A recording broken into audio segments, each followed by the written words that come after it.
అందరికీ అయ్యాను. నా బిడ్డ 9 సంవత్సరాలు. నేను హైదరాబాద్కి పోతానమ్మా జాబ్ మీద అని వెళ్ళిపోయాను. నా బిడ్డ హైదరాబాద్కి పోతానన్న బిడ్డ మళ్ళీ నాకు తిరిగి కనబడలేదు. ఇక ఇప్పుడు 9 ఏళ్ళ కాంచి ఆయన ముఖం కూడా చూడలేదు. ఆయన నుంచి ఏ వార్త నాకు రాలేదు.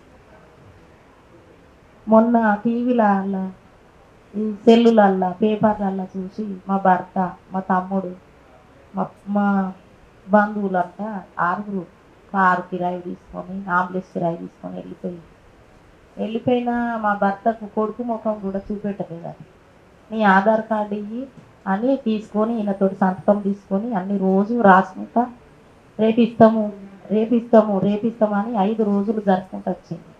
ఈ పోయిన మనుషులకు వాళ్ళ భాష రాదు, వాళ్ళ మాట రాదు, వాళ్ళకి తిండి లేదు, టికాన లేదు. 5 రోజులు ఈ పోలీస్ స్టేషన్ కాడికి ఓన్లీ అది రాస్తారా పనులు అంటారట, మళ్ళీ హాస్పిటల్ కాడికి ఓన్లీ అని రోజు వీళ్ళని ఇట్లనే తింపేటోళ్ళట. ఇప్పుడు ఇస్తాము అప్పుడు ఇస్తామని తింటిళ్ళట. లాస్ట్కి వచ్చే వరకు నిన్న నా బిడ్డ నాకు తిరిగి అత్తది కావచ్చు, నేను లాస్ట్ ముఖం చూసుకుంటా అనుకున్నా. నిన్న ఎస్పీ ఆఫీసుకు పిలిచి మీరు సంతకాలు పెట్టుకోండి, మీ సేవలు మీకు ఇయ్యము, వాసన పట్టినవి అని అంటే మేము సంతకాలు పెట్టామని వీళ్ళు వెళ్ళేసి వచ్చింది. నా బిడ్డను లాస్ట్కు నేను ఒక బొక్కలు కూడా చూసుకునే అదృష్టం కన్న తల్లికి లేదా అని నేను వదులుకున్నాను. ఆ మోడీ కూడా ఒక కన్న తల్లి బిడ్డే. ఏ రాజకీయ నాయకుడైనా కన్న తల్లి బిడ్డే. ఇప్పుడు కన్న తల్లి బిడ్డే అట్లా చేతుల మీద దాన సంస్కారం చేసుకోకుంటే వాళ్ళకి ఎంత బాధ ఉంటుంది. ఆ మోడీకి కుటుంబం లేదు, భార్య లేరు, పిల్లలు లేరు. ఆయనకు బాగా తెలియదు. ఇప్పుడు ఇక్కడి ప్రభుత్వానికి తెలియదు. ఇప్పుడు చంద్రబాబు నాయుడుకు కూడా ఒక కుటుంబం ఉన్నది కదా, కన్న పిల్లలు ఉన్నారు కదా. ఆయన కన్న పిల్లలు తన ముందు చచ్చిపోయి వేరే వాళ్ళు దానం చేస్తే ముఖం చూడలేకుండా చంద్రబాబు నాయుడుకి ఎంత బాధ ఉంటుంది అతనికి తెలుస్తుంది. మోడీ గానికంటే తెలియదు. మోడీ గాని తల్లి ముసలిదైనా కాళ్ళు మొక్కిపోతానమ్మని ఆశీర్వాదం తీసుకొని పోతానమ్మా అన్నాడు.